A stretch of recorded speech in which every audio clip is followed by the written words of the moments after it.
uh, email this morning. Sometimes um, those things kind of get a little confused in my mind sometimes. But anyway, during my email, my Wednesday thought this morning, I wanted to do sort of like a question answer thing tonight. See if any of you have any questions about anything that you'd like to discuss. For those of you who don't come to our particular Wednesday night meetings, we do that every so often, probably every quarter or so. And so I thought, well, this is a good opportunity to do that. I've been working on my message for Sunday, messages for Sunday. Of course, since I'm not a professional like Tim, it takes me a little longer to get things done along those lines, but be that as it may, hopefully, Lord willing, they will be beneficial. But anyway, any of you have any questions you'd like to ask me? Or the group? I mean, somebody in the group might know the answer better than me. Who knows?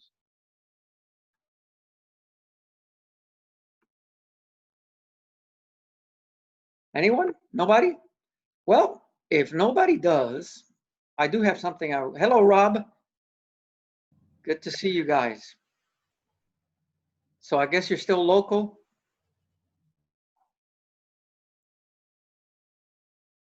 Okay, good.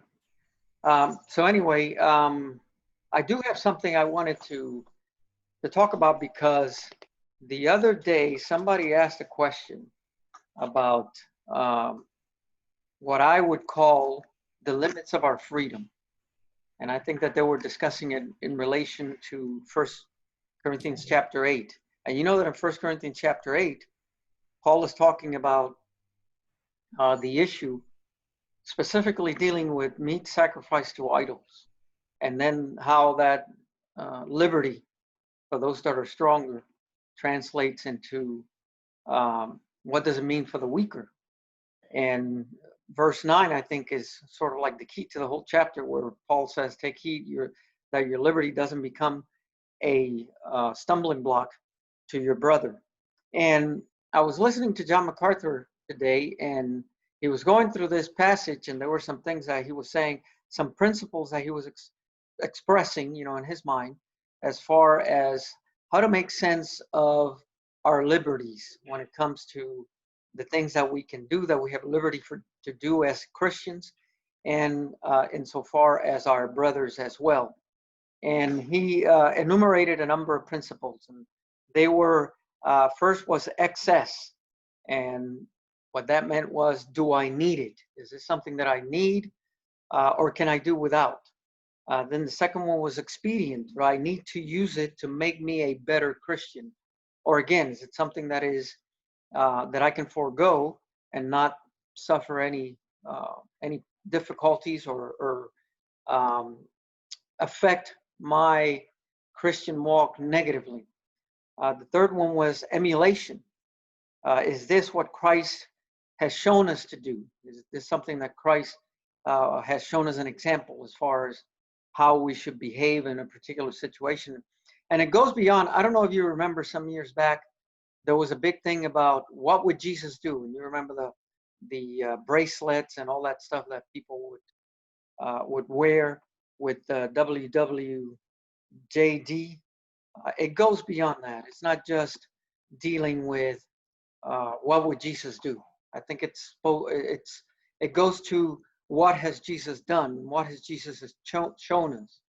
What is the attitude that Christ wants us to have, and that I think is what he was talking in that respect. Then the next one is evangelism. Will it enhance my witness? A very important aspect of us as Christians is, what is our witness to the world? Are we, by the things we do, by the things we say, are we enhancing, are we adorning the gospel? Are we making it more likely that people are not going to want to become Christians because of our attitudes, because of our words, and things of that nature? The next one is edification. Will it build up or will it tear down? There's some things that are neutral, obviously, but you will find that most actions that we take are either going to be edifying or they're going to be destructive.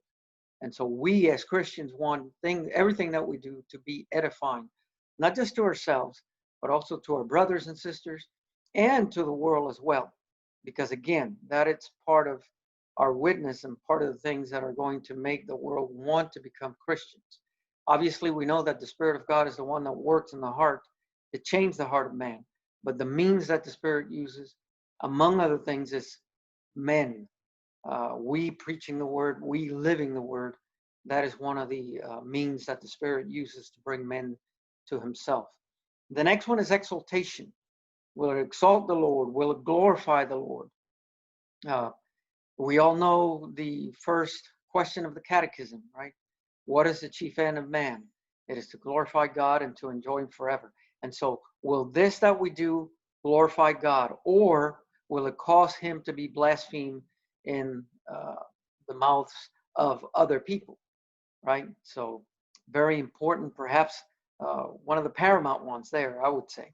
And then the next one will be example. Will it set the right pattern of righteousness for my brother, for my sister?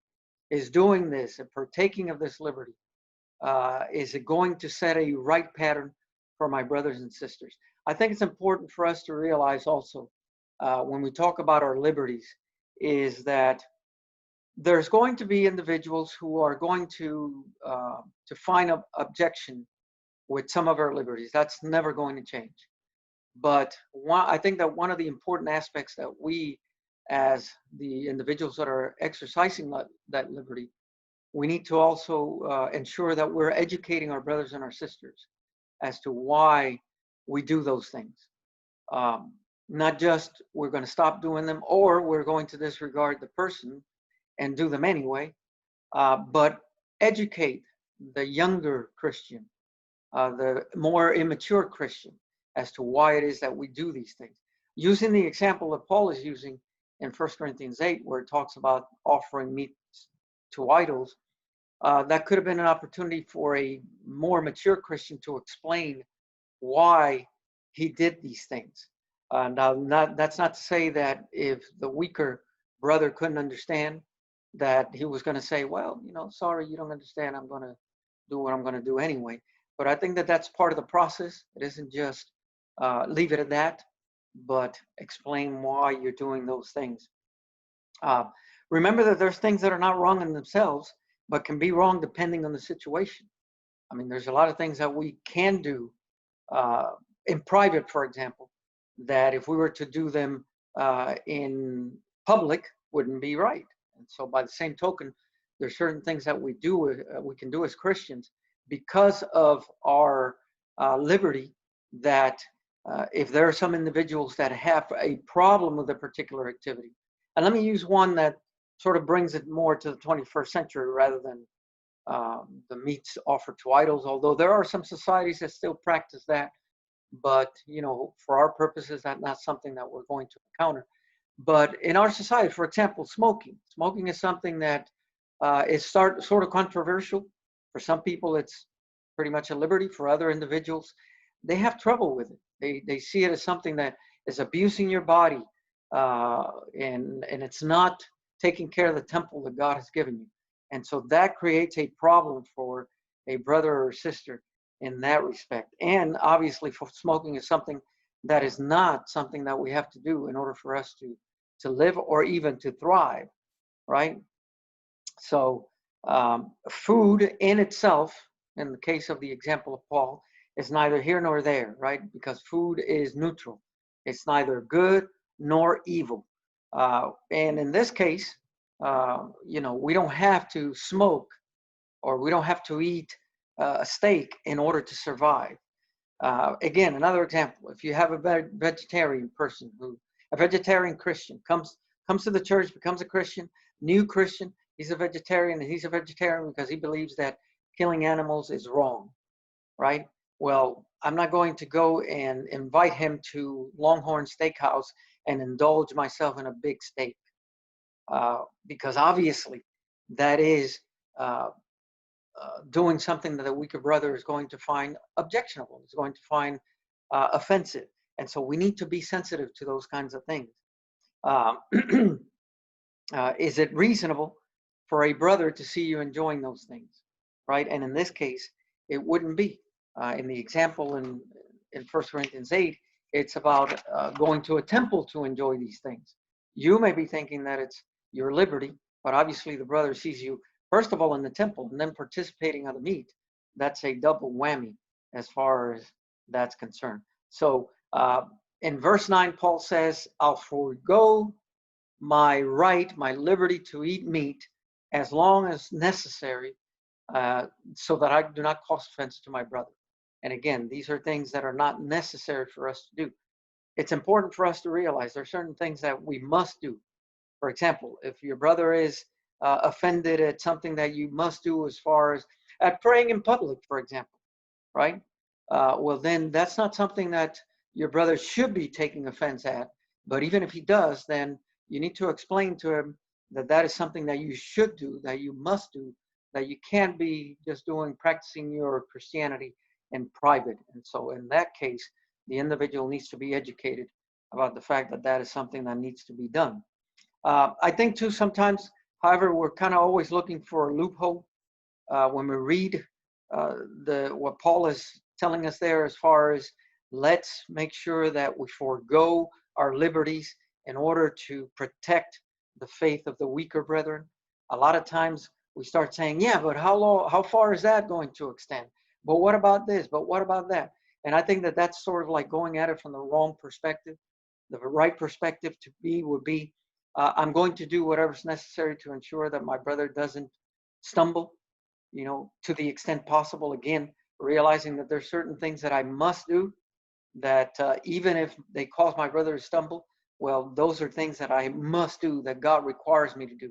But anything short of that, I think that in order for us to show charity to our brethren and to have the attitude of Christ, I think that we should have the willingness to forego them, or to do them, as the case may be, in order for us to be able to protect that person's conscience. Liberty is always conditioned by love. If our liberty is not conditioned by love, then I think that we're looking at our liberty from the wrong perspective. And bear in mind, a lot of times we have a tendency to think that churches divide over doctrine. And sometimes that's the case, but the majority of churches divide over behavior. Somebody did something that offended somebody else, and that little by little became a snowball, and eventually it ended in a rupture. And, obviously, that's never a good thing. When a church divides under those conditions, there's sin somewhere. Somebody sinned, and that's never a good thing. And so I think that it's an important concept, principle for us to bear in mind, that we're going to do whatever's necessary to protect our brethren, to protect their consciences, to do what we can to help them in those situations. So anybody have any questions, any comments, anything?